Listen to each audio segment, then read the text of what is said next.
Hoje no Cartório Contemporâneo, a doutora Renata Ock falou conosco sobre LGPD. A doutora Letícia Franco Maculan Assunção conversará conosco sobre registro civil e segurança jurídica. O presidente da CNR e a diretora da Enor, Fernanda Abud, têm uma mensagem especial. Tudo isso e muito mais hoje no Cartório Contemporâneo.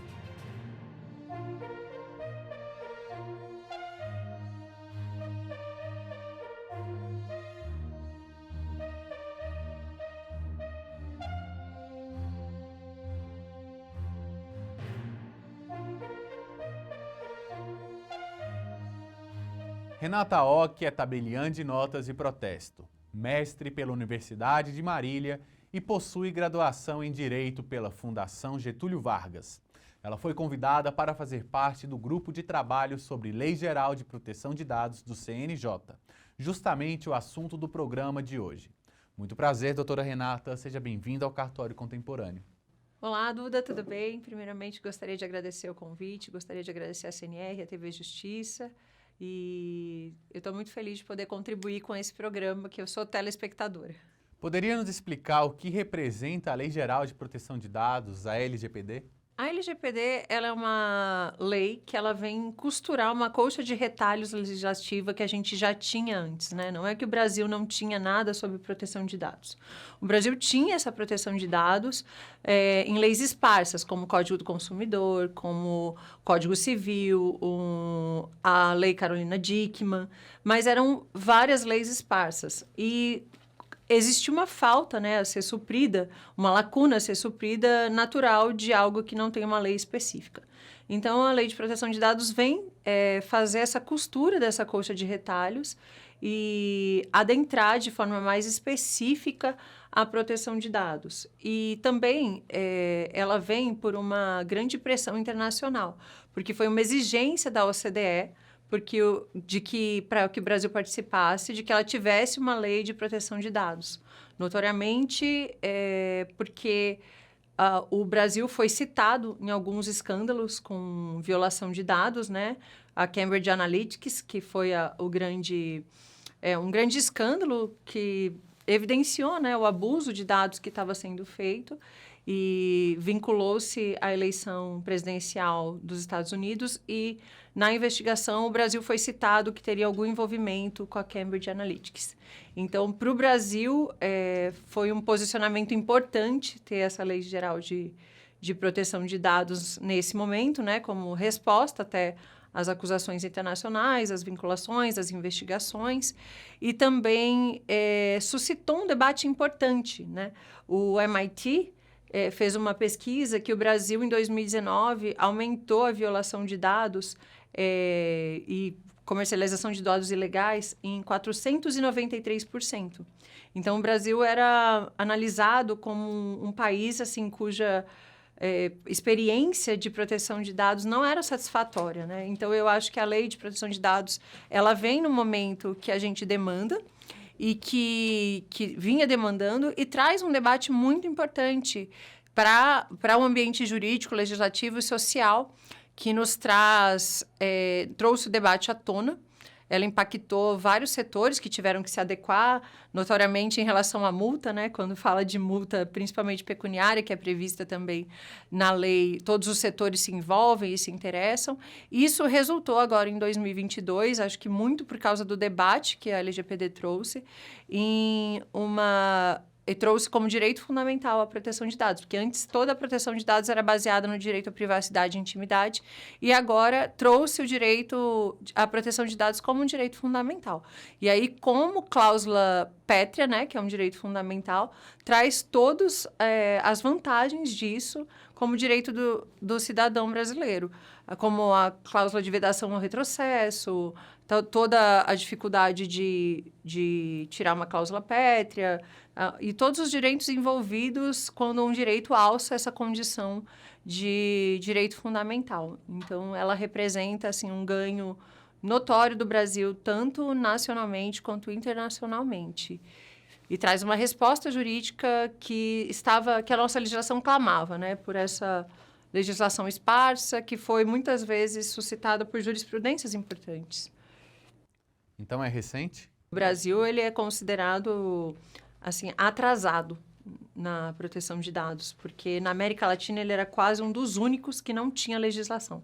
A Argentina foi o primeiro, o Uruguai já tinha, e nós estávamos muito atrasados. Das grandes economias do mundo, o Brasil era o único que não tinha, por isso a pressão da OCDE.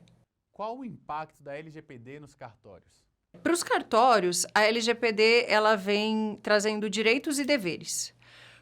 Muitos deveres, eu vou citar alguns aqui, só os principais, mas o dever de sistematizar, né? Na verdade, ela traz uma necessidade de institucionalização de algo que já era feito de uma forma quase que instintiva, né? Pelas normativas e pela legislação específica, mas a LGPD vem trazer uma necessidade de institucionalizar aquilo que a gente já fazia instintivamente. Então, ela exige o mapeamento do nosso fluxo de dados para que a gente saiba e coordene esses dados para que somente as pessoas que necessitam desse dado para o trabalho tenham acesso a ele, assim, evitando vazamentos de dados. Ele traz a necessidade da gente nomear um encarregado, que seria uma pessoa responsável específica para todos esses casos, para prevenir e também para responder de maneira efetiva caso haja um incidente. E também ela coloca o dever de a gente treinar os funcionários, porque muitas serventias acham que, às vezes, só colocar informação, né? Tem também o dever de informação ao usuário, o dever dele ser informado, de colocar os sites naquele modelo de aceitação de cookies e colocar como que os dados serão usados. Tudo isso são os deveres instituídos pela LGPD para o cartório, mas o treinamento de funcionários adquire um papel muito importante, porque às vezes o funcionário não tem noção da seriedade dos dados com que a gente tem acesso por conta da nossa atividade. E, às vezes, o usuário também não tem noção do acesso e, às vezes, ele tentando resolver uma situação, ele coloca o nosso funcionário numa situação difícil e que parece má vontade que ele não quer dar o dado. Mas não é isso. Então, antes a gente já não dava, né, por uma questão lógica, normativa, mas hoje a gente tem um respaldo muito maior. Hoje a LGPD é amplamente divulgada. Então, hoje, tanto os usuários quanto os funcionários têm mais noção da seriedade que é um dado pessoal, de que não pode passar isso porque perguntou para facilitar nada. Então, o treinamento e a conscientização dos funcionários é muito importante para que a gente não tenha incidentes no cartório de um vazamento de dados. Quais os impactos da LGPD para os usuários dos serviços extrajudiciais? A LGPD traz direitos também, né, aos cartórios. Isso impacta tanto o cartório quanto o usuário. No que tange aos direitos que a gente recebeu através da LGPD, é uma proteção muito maior do acervo cartorário que a gente tem. A gente trata muito com dados sensíveis, dados extremamente importantes e que tem sido afrontado, tanto pela iniciativa privada quanto pelo Estado, para fazer um abuso, né? Então, o que a legislação, hoje, a LGPD, permite é o uso do dado para as finalidades que ele foi recolhido, né? Então, e ele impede o abuso. Seria isso, esses direitos. Então, para os cartórios, hoje a gente sente que a serventia e o nosso acervo está muito mais protegido, porque a gente tem amparo legal. Antes, vinha uma empresa, uma entidade privada, que requeriam 100 números de dados, que a gente via que não ia fazer o uso para uma relação jurídica, para a segurança jurídica, para aquela ação preventiva jurídica, para aquele due diligence que é necessário fazer para qualquer negociação ou qualquer relação jurídica. Então, a gente via que não era para aquilo que ia haver um abuso desse dado, um uso indevido desse dado, que não foi para aquele qual o cidadão, nosso usuário, concedeu, mas a gente não tinha respaldo jurídico claro para negar essa informação, porque a própria Lei 6.015, ela prevê a certidão, a concessão de certidão sem a motivação pelo usuário. Então, a gente via que alguma coisa estava errada, que não era aquilo o intuito, mas a gente não tinha um respaldo sólido para negar. E hoje, a legislação nos traz esse respaldo sólido e isso protege tanto o acervo quanto o cidadão que concedeu os dados. Então, hoje, a proteção de dados é muito maior em relação a isso, porque a gente tem respaldo para não dar certidão em massa, a gente tem respaldo para não compartilhar dados até mesmo com o Estado, quando o Estado pede para uma finalidade, aí começa a pedir sem número de dados. Ou hoje, quando o Estado pede um dado para determinada finalidade, que não é necessariamente preciso que todos os dados sejam compartilhados e possam ser feitos da mesma forma, anonimizados, a gente tem um respaldo para não conceder, né? Até o provimento do CNJ que está para sair aí, prevê isso, que o oficial, o notário, ele pode se negar e aí remeter ao corregedor para que ele se pronuncie a respeito. E também o provimento vai criar um comitê especial que vai poder normatizar, né, que vai poder uniformizar as interpretações mediante provocação ou não. Então, a gente encontra um respaldo muito maior para não ficar... Porque uma vez visto, não pode ser desvisto. Então, a gente a gente tem respaldo hoje para não dar um dado que a gente verifica que está sendo feito um abuso, né, dessa coleta de dados. A nossa classe, né, já enfrentou assim, um problema, né, porque a gente via que era nitidamente um problema, que o dado ia ser feito um uso comercial do dado, que não é o intuito, né, e a gente não tinha respaldo para essa negativa. E para o usuário, hoje, impacta porque ele tem muito mais transparência no dado dele, e com essa normativa ele tem direito até de solicitar suas informações gratuitamente para saber, nos cartórios, né, quais dados são tratados. Quais esses dados que são tratados, ele vai receber essa informação gratuitamente, além de ser informado para que esses dados vão ser utilizados, como que eles vão ser tratados. Então, toda essa informação hoje é muito apta, sabe? É muito fácil para o usuário receber essa informação. A LGPD vem ao encontro dessa informação, dessa transparência maior para o usuário.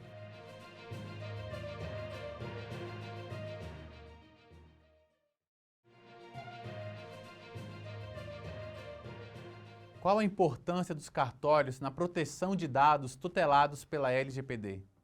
O cartório, em si, só pela sua organização, ele já tem uma importância muito grande na proteção de dados. Primeiro porque o artigo 236, ele prevê que as nossas delegações são para pessoas físicas concursadas. Então, nós somos delegatários do Estado, mas que a gente trabalha em regime privado. Isso nos dá uma autonomia muito importante para a proteção de dados. E a gente também, os cartórios, eles são capilarizados. Eles não são centralizados ou concentrados. Isso também diminui a possibilidade de ter uma concentração de dados que pode ser nociva, né? Porque os dados estão esparsos, de alguma forma, né? E estão em responsabilidades distintas, que faz com que a concentração de dados e o mapeamento de perfil, que é a manipulação da informação através do perfil, a gente evita já só pela própria maneira como os cartórios são organizados. Isso, por si só, já é uma proteção. Mas, além disso, o fato de ser exercido em caráter privado e não ser uma entidade estatal que coleta os dados tão importantes quanto o registro civil, sobre nascimento, casamento, óbito, o registro de imóveis, sobre todas as relações jurídicas, imobiliárias, o protesto, sobre o crédito do cidadão. Tudo isso é muito importante que isso seja feito por uma pessoa não vinculada politicamente. E até para garantir a democracia, porque o vazamento de dados na Cambridge Analytica, por exemplo, qual que foi o problema? Ele colocou a própria democracia em xeque, uma vez que manipulou-se dados através de um questionário do Facebook que não falava para quê, e eram perguntas ingênuas, como qual o seu animal favorito, qual a sua cor favorita, dessas 3 situações, qual você se identifica, qual você não gostaria, enfim, perguntas ingênuas que fizeram com que as pessoas fossem identificadas em 8.000 caracteres. Acho que hoje, se eu perguntar para alguém, defina-se em 8.000 caracteres, a gente não é capaz de fazer. Mas o computador foi possível, né? E através do computador foi possível. Então, um questionário da Cambridge Analytica mapeou os perfis das pessoas e suas preferências, né? E como elas respondem. E, com isso, foram feitas fake news endereçadas, personalizadas, para que elas sejam extremamente assertivas. Então, sabendo como a pessoa funciona, como é o psicológico dela, foi possível manipular a informação para que ela chegue de uma forma assertiva, para aquela pessoa reagir do modo como eles gostariam, colocando a própria democracia em xeque, né? Então, a gente não está vinculado ao Estado, isso dá uma segurança muito grande para os dados em si. Uma vez que o Estado não vai poder se utilizar daquele dado para manipular, uma vez estando no governo, manipular de certa forma conforme a seu gosto. Isso é tão importante que a gente pode citar o caso alemão, né, do Holocausto. Antes de ter o Holocausto, o Estado nazista, em 1933, ele fez um recenseamento em que ele tinha a declaração se a pessoa era judia ou não. E esse recenseamento foi utilizado para perseguição, para definir onde seriam e quem seriam os perseguidos e mortos depois. Então, é uma importância muito grande que esteja em alguém imparcial e neutro, que essas informações estejam com alguém juridicamente qualificado, né, que passa por um concurso de uma exigência altíssima e que seja viável de ingresso para qualquer cidadão que tenha o conhecimento jurídico, né, que tenha a formação jurídica. Então, não é um cargo de confiança ou algo político que os dados vão ficar vulneráveis nesse sentido. E, por outro lado, também é importante que venha essa delegação do Estado e não seja feito puramente por uma entidade privada, uma vez que os cartórios eles não seguem a lógica mercadológica de lucro e de economia. Então, enquanto uma empresa capta seus dados para aumentar o seu lucro, nós não temos essa lógica mercadológica. A gente está fora das entidades privadas.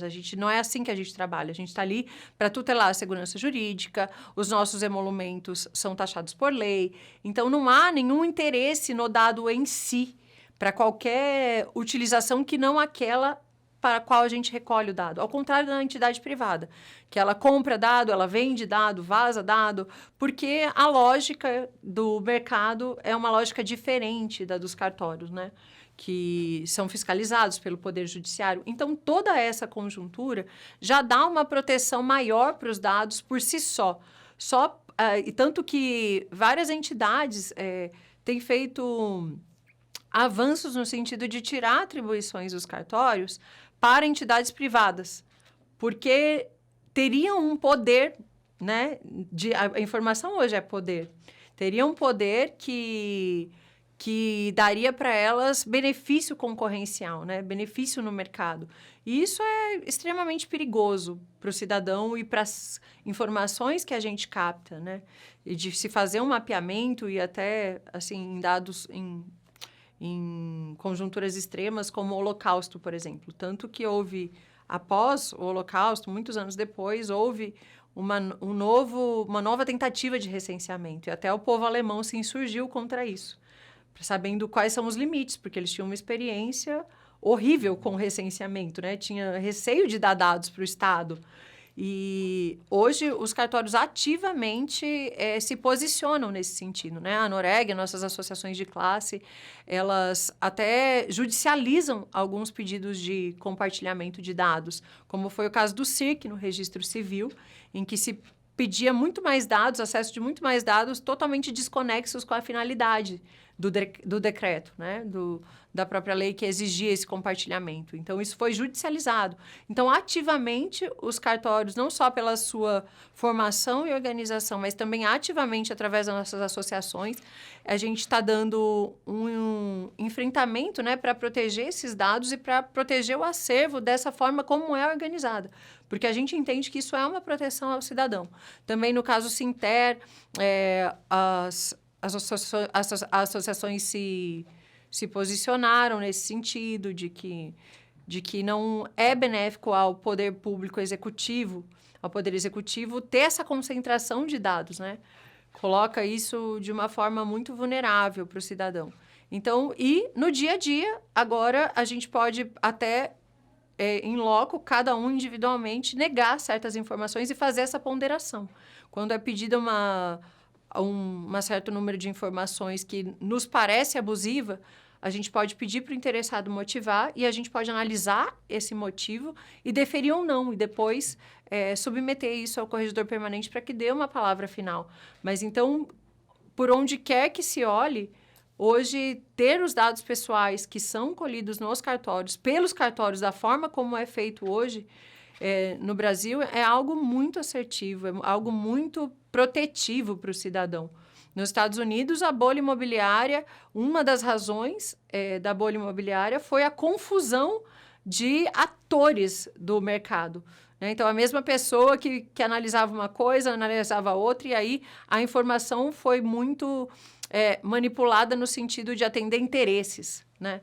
A informação jurídica atendia interesses, a informação comercial atendia interesses comerciais, aquela lógica do mercado que o cartório está fora. Então, isso tudo é uma proteção muito grande para o cidadão brasileiro hoje. Até as centrais eletrônicas não são uma afronta a isso, porque as centrais eletrônicas, elas não captam o dado de todas as delegações e têm os dados concentrados. Até a transmissão para as centrais, existe a previsão de que toda vez que for possível feita uma anonimização ou for feita a busca da informação específica e não passar o acervo inteiro para a central, para que ela busque o dado, mas cada vez que ela precise do dado, ela vai e busca no meu banco de dados. Então, existe uma preocupação que a central não é um empecilho a isso, ao contrário, né? Tem nos ajudado muito nos avanços tecnológicos, mas ter cada cartorário, porque quando a gente fala de corrupção, de venda de dados, quando a gente fala do Estado, é tudo...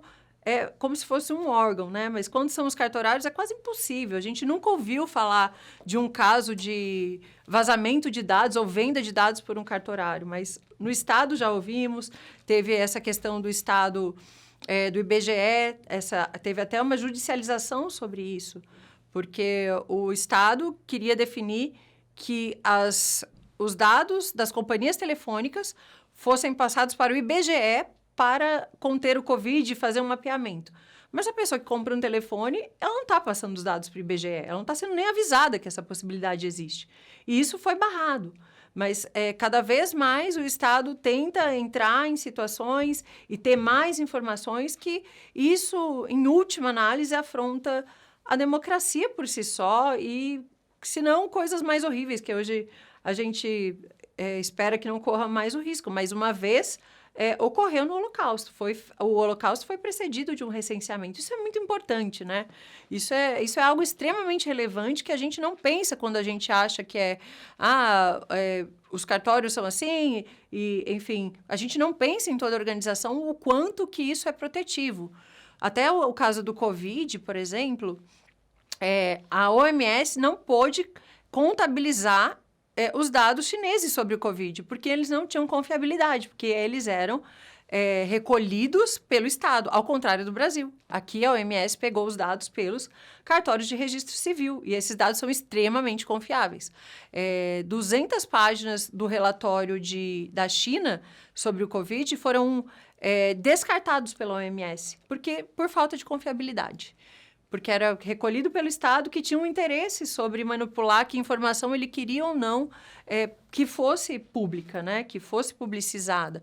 Então, é muito importante o papel dos cartórios e a forma como é estruturado os cartórios para a proteção do indivíduo. Isso devia ser algo mais defendido como até um direito de forma mais assertiva, sabe? Porque é muito importante.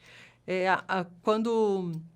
Em Israel, por exemplo, quando teve a invasão de Israel, uma das coisas que o primeiro-ministro fez foi colocar fogo nos cartórios, porque aí, não tendo essa informação, como é que eu provo que é de quem? Quem é quem? Quantas pessoas eu matei? Então, assim, a gente desempenha uma proteção pro cidadão ímpar, né? Que muitas vezes não é vista por essa ótica. E é muito importante mesmo. São dados muito relevantes que estão em mãos de pessoas altamente qualificadas, que têm a qualificação jurídica, que são escolhidas por um concurso extremamente transparente e que de acesso a qualquer um, não precisa ter contato político, enfim. Está aberto aí, é aberto a todos os cidadãos, então acho isso muito importante. O cartório é uma instituição que traz segurança e certeza de eficiência para a população em geral. De que forma os cartórios podem colaborar no processo de desburocratização? Falar que os cartórios são burocráticos, eu penso que é assim. É igual uma pessoa que teve problema com bebida lá na adolescência, e aí os amigos de infância nunca mais viram, a pessoa já virou até crente. E aí, quando encontram ele, falam, olha, o bêbado. Sabe? Eu acho que só tem essa ideia de que cartório é burocrático quem realmente tem um grande tempo sem contato com os cartórios. Porque hoje, burocracia e cartório não combinam mais. Isso aí é uma velha história de um outro tempo, né? Hoje, o cartório, eu posso dizer que é um dos mecanismos mais eficazes e eficientes de acesso à justiça. Né? Em lugares que não tem fórum, que não tem juiz, que não tem promotor, tem um cartório. Nós somos a instituição mais capilarizada no Brasil de acesso à justiça. Hoje, todo mundo tem um cartório, em um pequeno distrito existe um cartório, ainda que deficitário, que é sustentado por outros cartórios. Né? Então, essa ideia de burocratização é muito longínqua e eu acho que errônea hoje. Eu acho que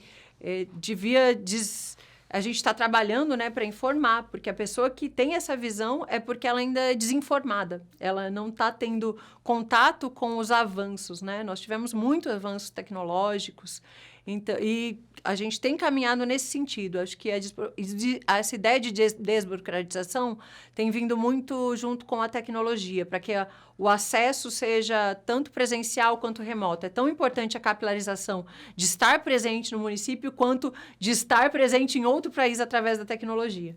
Então, eu acho que esse seria o caminho para o avanço dos cartórios. Como a senhora avalia a iniciativa da CNR em criar o cartório contemporâneo? O cartório contemporâneo é uma iniciativa louvável, sendo espectador eu posso falar, porque hoje o problema não é a falta de informação. Hoje as pessoas não têm falta de informação, ao contrário, elas estão até acumuladas de informação. Mas informação confiável e com um lastro confiável de credibilidade, isso é carente. A gente não sabe onde buscar uma informação confiável. Como eu sei, com essa explosão de fake news, com essa explosão de qualquer pessoa fala qualquer coisa sem fundamento, sem a responsabilidade, né? A internet é um mundo de informações sem lastro. Então, a informação vinda de uma TV respeitável como a TV Justiça, de uma associação tão respeitada quanto o CNR, é uma informação confiável. Então, no mundo cheio de informações, nós estamos carentes de informações confiáveis, de informações com credibilidade, que a gente não precisa pesquisar vírgula por vírgula para saber se é aquilo mesmo ou se a gente está sendo simplesmente manipulado pela informação. Então, tem muita informação que é desinformação. E essa iniciativa vem ao encontro de conceder a todos os nossos espectadores, todas as pessoas que têm acesso, informação com credibilidade. Então, isso é muito importante no mundo em que a informação tem tão pouco valor conforme a sua fonte. Então, saber as fontes do cartório contemporâneo é algo que dá um lastro muito grande e muito boa para que a informação seja digerida com confiabilidade e com dada a devida importância a ela para as pessoas que recebem essa informação. Estou muito agradecida de fazer parte disso. Doutora Renata, muito obrigado pela sua participação. Seja sempre bem-vinda ao Cartório Contemporâneo. Eu que agradeço, espero ter contribuído de alguma forma e que tenha contribuído para uma informação.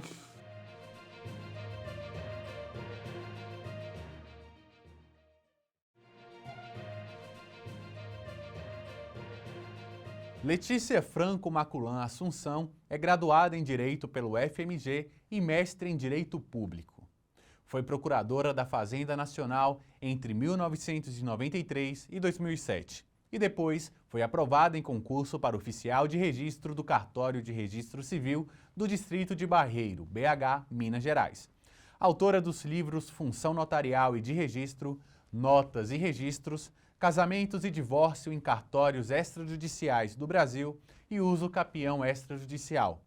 É também autora de diversos artigos na área do direito tributário, direito administrativo e direito notarial e registral. E atualmente é professora e coordenadora da pós-graduação em Direito Notarial e Registral do CEDIM, Centro de Direito e Negócios, e diretora do INDIC, Instituto Nacional de Direito e Cultura. Oi, doutora Letícia, como está? Muito obrigada, eu agradeço o convite, estou à disposição aqui no Cartório do Barreiro para o Cartório Contemporâneo, trazendo a minha realidade, que no dia a dia a gente está sempre aqui, né, perto do cidadão, seja no Registro Civil, seja no Notas, que é a minha realidade diária, e eu estou aqui à disposição para trazer para vocês assuntos práticos que possam esclarecer as dúvidas de vocês. O Código de Processo Civil oferece aos cidadãos alternativas para resolver conflitos antes exclusivos da esfera judicial, com destaque para a mediação e a conciliação no ambiente dos cartórios, assim como já ocorria com os divórcios e partilhas consensuais e reconhecimento de paternidade. Tudo com o intuito de promover mais celeridade ao atendimento à população. Qual a importância dessa inovação? Ela pode colaborar com a sociedade, com o judiciário? De que forma? Muito bem. Gente, o provimento número 67 da Corregedoria Nacional de Justiça nos autorizou a praticar os atos de mediação e de conciliação em cartório. Infelizmente, pelo provimento 67, demandava ainda, né, uma regulamentação por cada Corregedoria de Justiça. Aqui em Minas, nós não tivemos ainda essa regulamentação, então nós ainda não estamos prestando esse ato nos cartórios de Minas. Mas estamos preparados aqui para prestar esse ato. Eu mesma, né, já ficando preparada, eu já sou mediadora credenciada no CNJ. Eu fiz o curso de conciliação e mediação, né, por uma autoridade credenciada pelo CNJ, e já sou, então, mediadora judicial. Quando vier, né, quando sair essa regulamentação, ou então quando a MP 1085 for sancionada, porque parece que pela MP dispensou a necessidade de regulamentação pelas corregedorias, se for isso mesmo, a gente já vai poder praticar esse ato de mediação e de conciliação diretamente nos cartórios. E por que isso é importante, gente? Porque a lide é algo que é ruim para todo mundo. É ruim para as pessoas, é ruim para a sociedade. Brigas, né? Elas travam, por exemplo, a regularização de imóveis, travam a vida das pessoas mesmo. As pessoas ficam presas, né, num conflito. A gente fala que, às vezes, até tem a espiral do conflito, quer dizer, é um conflito que poderia ser solucionado, mas que não é solucionado e que, em vez de melhorar, só vai piorando, piorando, piorando. Quantas pessoas a gente conhece que hoje não conversa mais com a família, não conversa mais com irmãos, não é isso? Por causa de algum problema que não foi solucionado. E os cartórios têm essa vocação de atendimento ao cidadão, né? Nós somos portas abertas ao cidadão. Talvez tenha até menos medo, digamos assim, né, de ir ao cartório do que de ir ao judiciário. As pessoas sabem que o cartório está lá aberto, que chegando lá podem tirar suas dúvidas, né? Essa primeira orientação no cartório que nós damos é sempre gratuita, tá? Então, orientação, ninguém paga para ter orientação em cartório, e chegando no cartório sempre vai ter uma pessoa preparada para dar alguma orientação jurídica que seja, né? Ou então, pelo menos para dizer, olha, nesse caso aqui você tem que procurar um advogado, né? Os advogados que são tão parceiros nossos nos diversos atos que estão vindo para o extrajudicial. Então, tudo isso tem a ver com essa transferência para nós de novos atos, de extrajudicialização, tá? Então, pelo provimento 67, os cartórios já podem oferecer o serviço de ação, que antes era atividade exclusiva do judiciário. Essa regra vai autorizar, então, cartórios a mediar e a conciliar conflitos. Qual a sua visão sobre o futuro da atuação extrajudicial na prestação dos serviços à população. Conversando com outros colegas, né, nós reparamos que essa tendência de transferir para o extrajudicial novos serviços, isso vai continuar. Por quê? Porque nós damos conta do recado, né? Quando nós recebemos novos serviços, eles são praticados de forma adequada, digamos assim, né? A população fica satisfeita com essa nova alternativa do extrajudicial. Então, nós entendemos que essa nossa vocação de atendimento ao público, a nossa capilaridade, né? Porque os cartórios estão previstos em todos os municípios e mesmo nos pequenos distritos, então isso também facilita esse acesso à população. Nós, então, entendemos que muita coisa vai vir para nós mesmos. Fora isso, se a gente está falando de atos consensuais, ou então de atos cujo consenso pode vir a ser alcançado via mediação, via conciliação, né? Por que não resolver isso na via extrajudicial e deixar para o judiciário apenas situações que realmente a gente veja que a gente não consegue dar solução no extrajudicial, né? Como avalia a iniciativa da CNR na criação do programa Cartório Contemporâneo? É uma iniciativa muito positiva. Eu sempre falo, gente, que o preconceito contra os cartórios está nessa falta de conhecimento que a população tem, e mesmo os advogados, né, têm, da realidade dos serviços notariais de registro. Então, esse programa ele veio para diminuir a distância entre a população e os advogados, né, e os as diversas pessoas que atuam nos serviços notariais de registro mesmo, mas que às vezes não entendem a sistemática, né? Então, ele veio diminuir essa distância, bem como promover a importância dos cartórios e destacar como é que é indispensável o serviço que nós prestamos na via extrajudicial para a vida de todas as pessoas, tanto na vida mesmo, para nascimento, casamento, óbito, né? Quanto para os negócios jurídicos dessa pessoa ao longo da vida. Tudo isso, a atuação dos cartórios extrajudiciais é essencial, tá? E, além disso, a gente está aqui para colaborar e para que o Brasil possa crescer de uma forma mais, vamos dizer assim, com menos custo, né? Porque nós colaboramos para a redução do custo Brasil, já que nós não somos custeados por impostos, né? Nós somos custeados por taxas, que são os emolumentos, pagos somente para aquela pessoa que precisa do nosso serviço. Então, olha só como é que a gente colabora de uma forma que não onera a população em geral, mas apenas aquela pessoa que precisa do serviço, né, que vai pagar por ele, a não ser nesses serviços que são essenciais e que já foi previsto inicialmente que seriam feitos de forma gratuita para todas as pessoas, como o registro de nascimento e de óbito e as primeiras certidões de nascimento e de óbito, que são gratuitos para todas as pessoas, né? Mas essa gratuidade, gente, ela tem mesmo que ser pontual e sempre que ela acontece, tem que vir com mecanismos de ressarcimento para que seja prestada com qualidade, tá bom? Então, é isso. Eu queria agradecer pelo convite. Acho que esse programa tem tudo para ser um grande sucesso, né? E estou à disposição para novos convites, viu? Muito obrigada.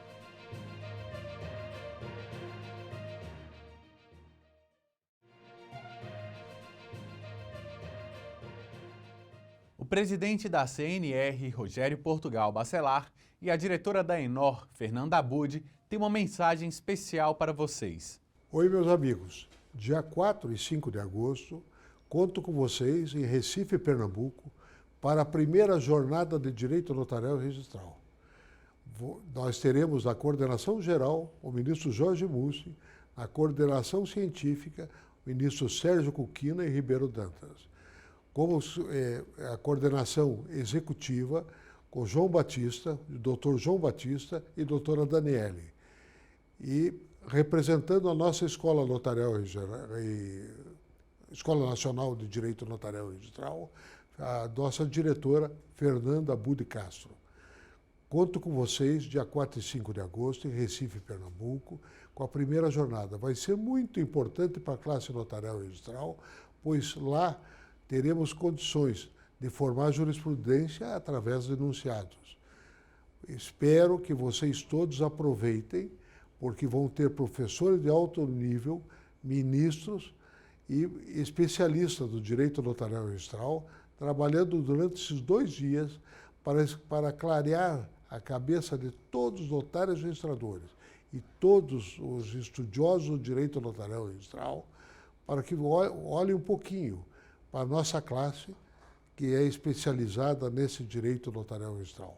Espero e conto com a presença de todos vocês no dia 4 e 5 de agosto, em Recife, Pernambuco, para que a gente possa participar e vibrar, mais uma vez, com a primeira jornada de direito notarial e registral, que será um sonho para a nossa classe, para a confederação, para a nossa escola e para todos os notários e registradores brasileiros. Muito obrigado.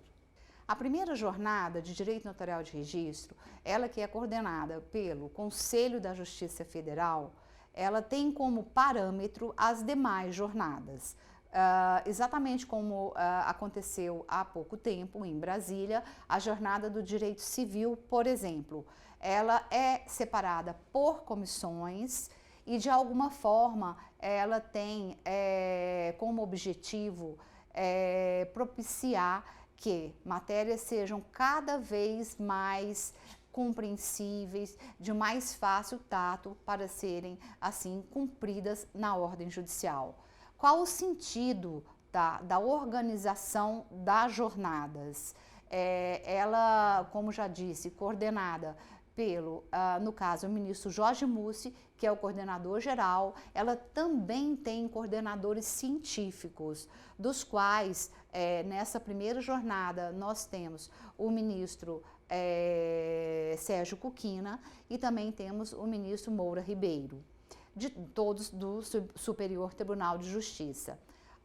Também temos coordenadores executivos. No caso, a nossa intenção é que haja toda ali uma coordenação extremamente específica, com pessoas convidadas, como professores, doutores das universidades, juristas e também especialistas, que possam trazer uma contribuição efetiva para o direito notarial de registro.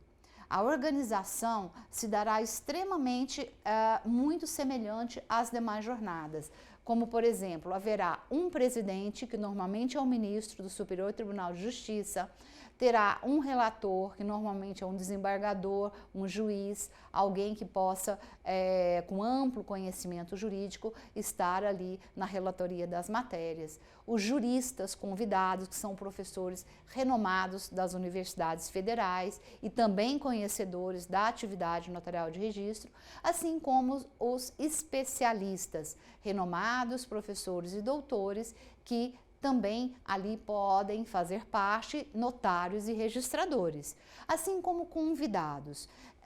Como se dará essas propostas? À medida que qualquer um, quer seja um membro do Poder Judiciário, do Ministério Público, um advogado, um notário registrador ou algum interessado em sim preencher uma proposta no link virtual, extremamente único virtual, é só assim que são aceitas as propostas. Ele entrar no link do Conselho da Justiça Federal, ele terá que colocar o nome, endereço, CPF, alguma instituição da qual faz parte, e de uma forma objetiva e clara ele vai colocar qual é o instrumento legal da qual ele quer falar. Então é importante ter um diploma legal, um artigo, qual é a sua proposta de forma bem objetiva e uma justificativa. A partir do momento que ele enviar, ele depois receberá um e-mail do Conselho da Justiça Federal informando que aquela proposta, de alguma forma, foi aceita para ser analisada e votada no dia 4 e 5 de agosto do corrente ano, em Recife, na sede do Tribunal Regional Federal da 5ª Região. neste momento, o convidado que mandou aquela proposta, ele também estará ali participando das comissões, da qual ele poderá votar no dia definido, como já foi aqui informado. Ou seja, de uma forma muito organizada, com o sistema voto-júri, que depois no dia da comissão, a partir do momento da abertura, que é no dia 4, com todos os juízes, magistrados, ministros, convidados, no dia 5 pela manhã, a gente já começa com a organização das comissões, separada exatamente por especialidades. Depois, na sequência, nós teremos a votação no período da tarde. E aí sim, estas propostas enviadas por qualquer pessoa, aí sim se tornarão enunciados do Conselho da Justiça Federal e farão parte de todo o acervo para compor decisões de ministros, citações, pareceres e, quem sabe, até mesmo formular uma ajuda, uma colaboração aí para que as jurisprudências possam contar com essa prática que tem dado tão certo no Poder Judiciário brasileiro.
E por hoje é só. Eu sou Duda Meirelles e foi um prazer tê-los aqui conosco no Cartório Contemporâneo.